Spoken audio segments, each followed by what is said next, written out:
In today's video, I'm going to go over the biggest mindset shifts that I think entrepreneurs need to make in order to scale from low 6 figures to 7 or 8 figures. By the end of this video, I want you to feel fully confident that the answer that I provide you is the only real answer for you to scale from 10k a month to literally anything you want. You'll be surprised of how simple this actually is. You see, the largest change for any business is actually to become the owner, not just the operator. Because there's a very different thing between being self-employed and owning a business. Now, don't get me wrong, there is nothing wrong about being self-employed. You can control your time, your hours, your flexibility. You get to call the shots. But most self-employed people are exhausted. Whenever someone tells me, in my business, I'm so burnt out, I know that they're an operator. Let me explain. When you're the operator, here's what happens. You start a business because you're passionate. Maybe you were the top marketer or salesperson or designer and you thought, you know what, F this, I should just do this myself. And in the beginning, it works. If someone says, I want a green suit and you're a designer, you go out and you make them a green suit. But in order to grow, you have to learn how to scale. How do you grow explosively in business? And how do you do that in any financial environment? Scaling is where you're able to do something and keep growing further and further. It should almost feel limitless. Think about a little burger shop in your hometown. Let's just call it Hub's Burgers, for example. People line up there because they're the best in town. Now, over the years, this guy is still going to run this business. He might bring his children in, he might bring his family in, but he's just stuck there. He might not have opened any new restaurants. But then you have a look at McDonald's. Do they have the best burgers? No. But they sell more burgers than anyone on earth. And the difference is they figured out how to scale. Ray Kroc came in, he saw the potential with the two brothers working on McDonald's, and he built a system that worked everywhere. That's the power of scaling. Now, straight off the bat, none of this happens without a psychological shift. And I'm hoping that this video can be the start of your shift. I normally spend 5 days with people just to make these shifts in the beginning of my program, but I think I can plant strong enough seeds with you here in this video to start the process of being an owner and start the process of scaling.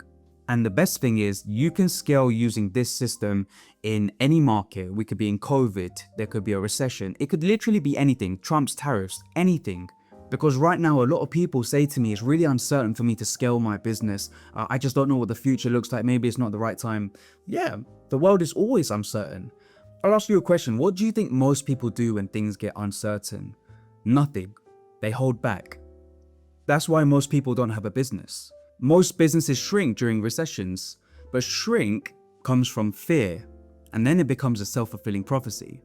I've been in business for about 15 years. Now, if you know my story, you know I worked in my dad's shop from a very young age after he had his car crash. And I've seen recessions, I've seen downturns, but I've learned one thing. It's never the economy, it's only your psychology. The most important key in your business is to become the owner, to think on top of everything so that you can start managing below. And I want you to know when other people feel fear, that is your opportunity to shine. Now, it's okay to feel fear. It's human to feel uncertain, but I want you to learn how to push through it. Like the saying goes, when you're going through hell, just keep going. That relentlessness is what gets you to the other side. And you've got to see beyond the moment, because when people only see this moment, that's when they start making mistakes. If you're going to be the owner of your business, the owner of your life, you've got to manage your head and your heart. You've got to learn to think like an owner, not like an operator who's always freaked out, always worried about surviving, always trying to get that next customer. Operators try to do everything themselves. I can't hire, I can't afford that. Or no one else will do this as well as me, there's no point. Now, maybe that's true in the beginning, but if you're resourceful, relentless, and creative, there's always going to be a way around that. You see, 80% of success is psychology, mindset, emotions, belief. Only 20% is actual strategy. And it doesn't matter if it's a small business, a startup, or a large company, the principles always remain the same. Most people already know what they should change, but they still don't change it. That's not a how-to problem, it's a mindset problem. And the only way to shift that is immersion. Immerse yourself in new beliefs, new actions, and condition them until they actually stick. Now, here's the part that most people miss. It's one thing to shift from an operator to an owner, but if you stop there, nothing changes.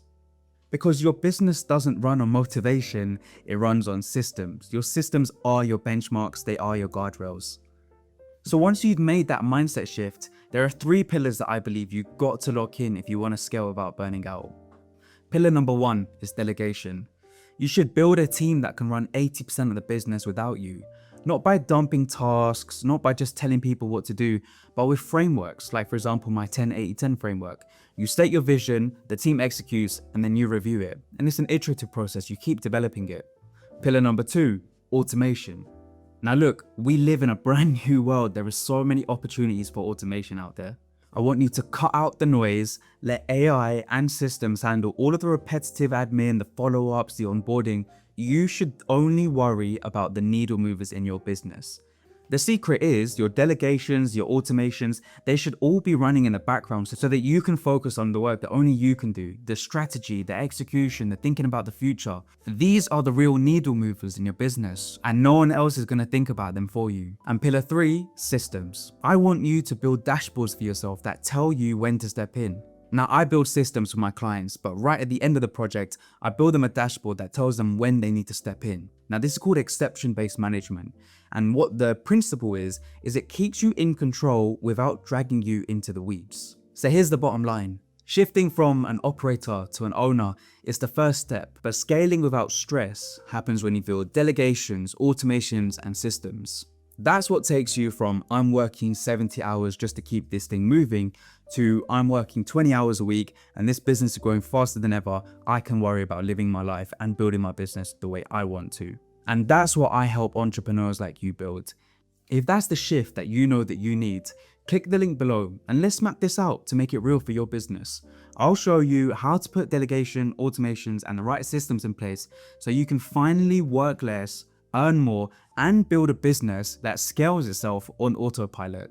As always guys, thanks for watching. I hope to see you in the next video.